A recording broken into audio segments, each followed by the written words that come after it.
É muito comum nós recebermos pacientes com queixa de excesso de flacidez. Então, normalmente a queixa é: doutor, estou sentindo meu rosto cansado, está caído, eu perdi a definição, eu estou com o famoso bulldog aqui, sem desenho de mandíbula, o pescoço com aquela papada, aquele excesso de pele e aí o famoso bigode chinês marcado. Todos esses traços são traços do envelhecimento. Eu sempre explico para o paciente que o envelhecimento não é só da pele, mas de todas as camadas. A gente tem uma atrofia da pele com perda de colágeno, com aquela presença daquelas rugas, frouxidão da pele, queda da pele. A gente tem uma atrofia muscular com perda de tônus, o que ajuda a desabar a pele, todos os tecidos.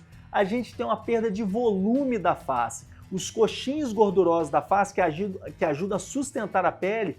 Quando tem uma perda, ajuda e contribui também para essa pele a gente ter uma sensação dessa pele caída, dessa pele flácida. E por último, uma remodelação óssea, ou seja, o nosso esqueleto ele passa por uma transformação com o envelhecimento. Por exemplo, a órbita que é amendoada no paciente jovem vai se tornando mais quadrada e vai aumentando, levando os tecidos a migrarem e dando uma sensação de envelhecimento. Então, para aquelas pacientes que não tiveram oportunidade ou que não buscaram por algum motivo o tratamento durante a vida, ou seja, não conseguiu ir envelhecendo, controlando essa flacidez e que chega para nós já com um quadro mais avançado, o melhor tratamento é o facelift. Mas aí entra o medo, né? O medo do que ver na mídia, o medo que a gente vê nas revistas, o medo do estigma. O lifting facial, ele deixa características estigmatizadas? A resposta é bem clara, não. A gente pode realizar o facelift ou a cirurgia da face de uma forma natural, para que você fique bem com a sua idade e que não aparenta ter feito uma cirurgia, ou seja, aquela coisa esticada, aquela coisa puxada. Hoje, eu sempre explico para os pacientes também que quando a gente escola um pouquinho a pele, a gente trata muito mais a flacidez muscular, ou seja, a gente dá ponto na musculatura, fazendo uma cinta muscular, reposicionando esses músculos, do que puxa pela pele e tira o excesso todo pela pele, ou seja, levanta o rosto pela pele. A gente estrutura a face fazendo esses pontos, essa aplicatura da musculatura, ou seja, literalmente uma cinta muscular, fortalecendo esse músculo que está todo frouxo, e a pele a gente só ajusta e tira uma quantidade muito menor do que era tirado antigamente com as técnicas mais antigas.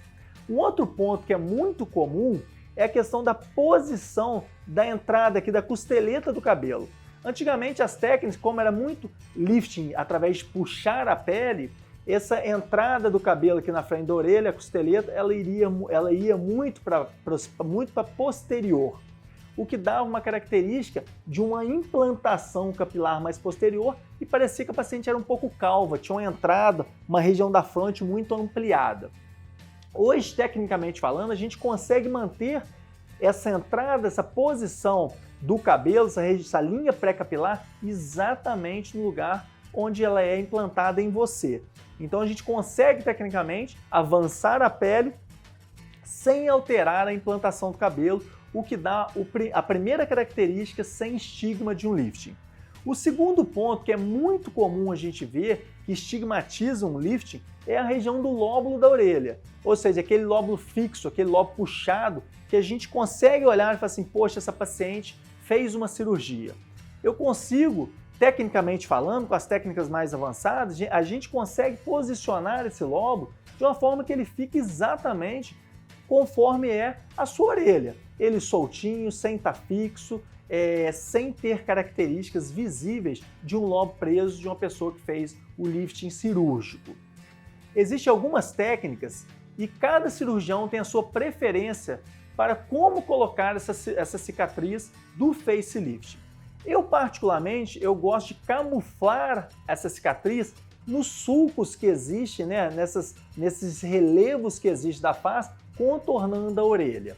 Então, normalmente a gente entra dentro do cabelo, faz uma pequena cicatriz na costeleta para manter a posição dela, e eu, particularmente, eu gosto de passar por trás do tragus, que é essa parte, essa bolinha aqui no meio da orelha, para que a cicatriz não fique um traço linear, mas sim contornando por dentro da orelha, para que quando, no pós-operatório, depois de 2, 3 meses, que você está lá com o seu resultado pronto, bonito, definitivo, não fique uma cicatriz visível.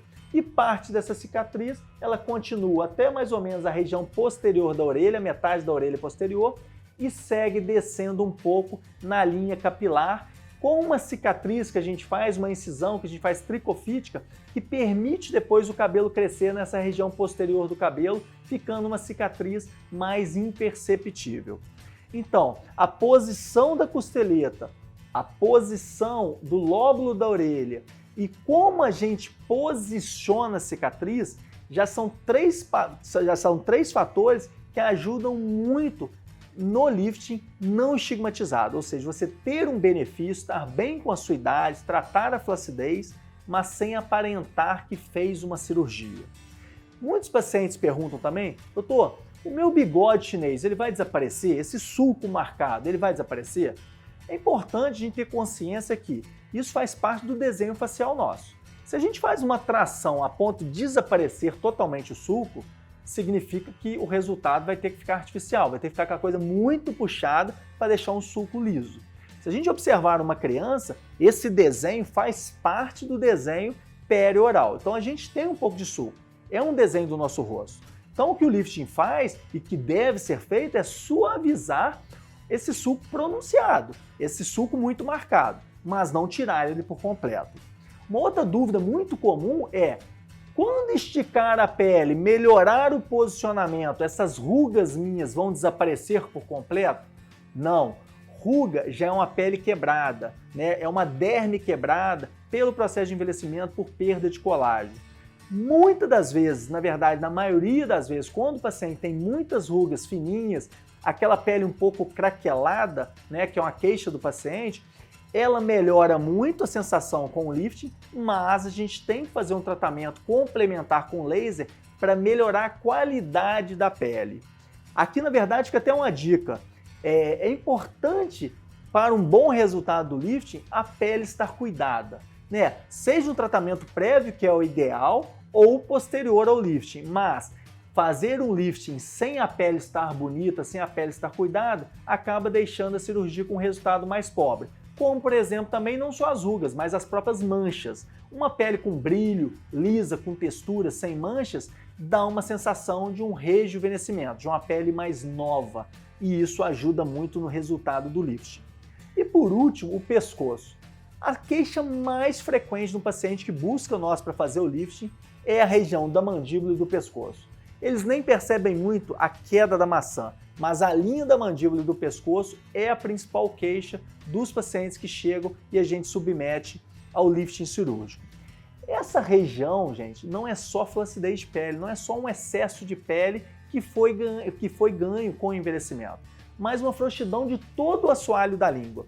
Faz um teste na frente do espelho, coloca a língua no céu da boca e aperta e você vê como esse contorno melhora.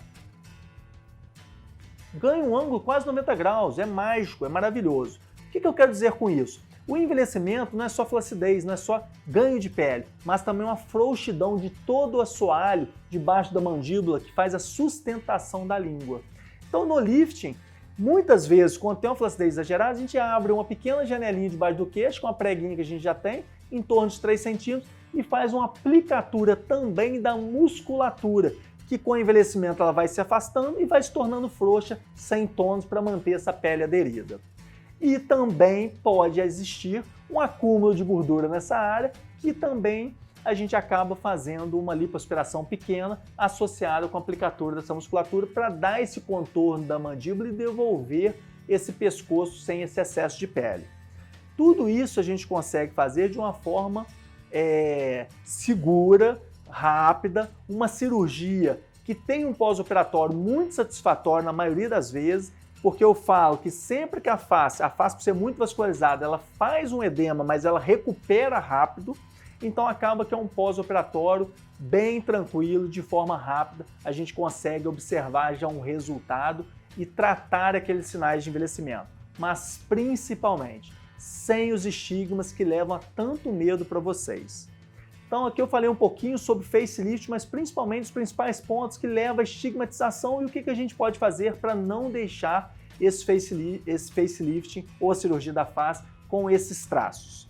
Fica aqui mais uma dica, eu sou o Dr. Flávio Rezende, entre no nosso canal, tire todas as suas dúvidas, mande comentários, curta a nossa página do YouTube para a gente saber se a gente está no caminho certo, para a gente continuar passando informação de forma clara para vocês. Procure um cirurgião plástico, seja membro da Sociedade Brasileira de Cirurgia Plástica. Um grande abraço.